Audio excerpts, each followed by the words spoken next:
Today we're doing the integral from 0 to pi over 2 of the arctangent of sin x over sin x dx. And to start with, define a function. I of alpha is the integral from 0 to pi over 2 of the arctangent of alpha sin x divided by sin x dx, with the conditions that I of 0 is 0 and I of 1 is the integral we want. So now differentiating both sides with respect to alpha, we'll have I prime of alpha is the integral from 0 to pi over 2, 1 over sin x times 1 over 1 plus alpha squared sin squared x times sin x dx, and these sin x end up canceling, so we have the integral from 0 to pi over 2, 1 over 1 plus alpha squared sin squared x dx. But now we can rewrite this as the integral from 0 to pi over 2, 1 over 1 plus alpha squared times 1 minus cosine squared x dx, which is the integral from 0 to pi over 2, 1 over 1 plus alpha squared minus alpha squared cosine squared x dx. And now multiply the numerator and denominator by a factor of 1 over sine squared.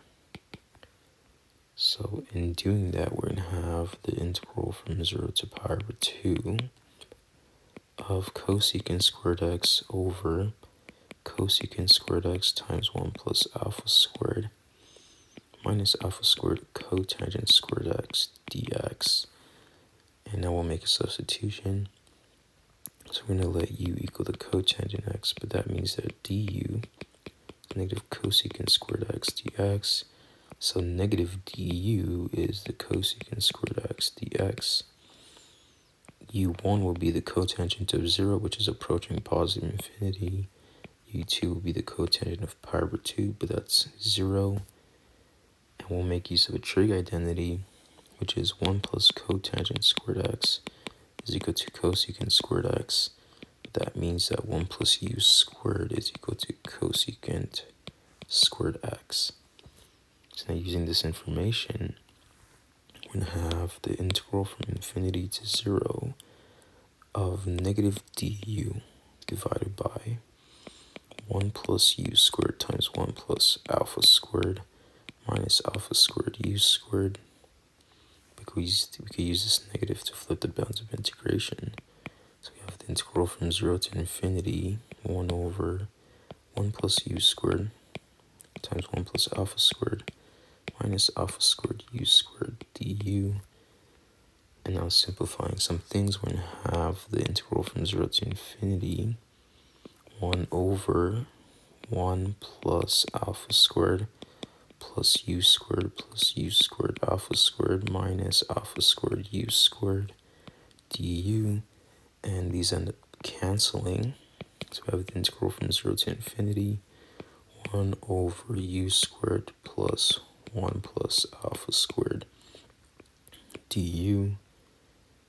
And we can rewrite this even further as the integral from 0 to infinity, 1 over u squared plus the square root of 1 plus alpha squared u squared du.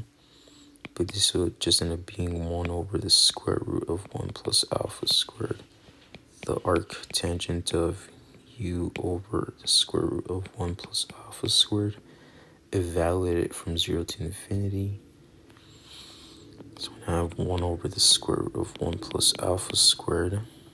The limit as u approaches infinity of the arctangent of u over the square root of 1 plus alpha squared minus the arctangent of 0. The arctangent of 0 is 0, and as u approaches infinity, the limit tends towards pi over 2. So this means that I prime of alpha is pi over 2 times 1 over the square root of 1 plus alpha squared. But we said that I of 0 is 0 and I of 1 is the integral we want.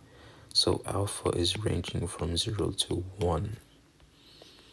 So now if we integrate both sides with respect to 0 to 1, we have the integral from 0 to 1 of I prime of alpha is pi over 2. The integral from 0 to 1, 1 over the square root of 1 plus alpha squared d alpha. So the left-hand side is our integral. So I is equal to pi over 2, the integral from 0 to 1, 1 over the square root of 1 plus alpha squared d alpha. And we can make a trigonometric substitution here.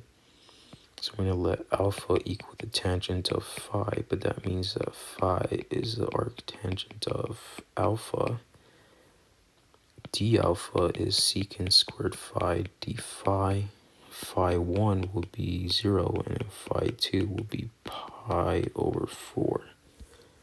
So we have our integral is just pi over 2. The integral from 0 to pi over 4. We're going to have a 1 over the square root of 1 plus tangent squared, but that's just secant squared phi. D alpha is just secant squared phi d phi. This ends up canceling, and one of the secant phi's end up canceling. So we're just left with pi over 2, the integral from 0 to pi over 4 of just secant phi d phi. So the integral is equal to pi over 2. We have the natural log of secant phi plus the tangent of phi, evaluated from 0 to pi over 4. So this is equal to pi over 2. And then we're going to have the natural log of the secant of pi over 4 plus the tangent of pi over 4 minus the natural log of the secant of 0 plus the tangent of 0. The tangent of 0 is 0, secant of 0 is 1. So we have a natural log of 1 here, but this entire thing ends up being 0. This is equal to pi over 2. And then we're going to have the natural log of the secant of pi over 4 is 2 over the square root of 2. Tangent of pi over 4 is just 1. And 2 over the square root of 2 is the same thing as just the square root of 2. So our integral is equal to pi over 2, the natural log of the square root of 2 plus 1. And so that is the final result. Thank you very much for watching.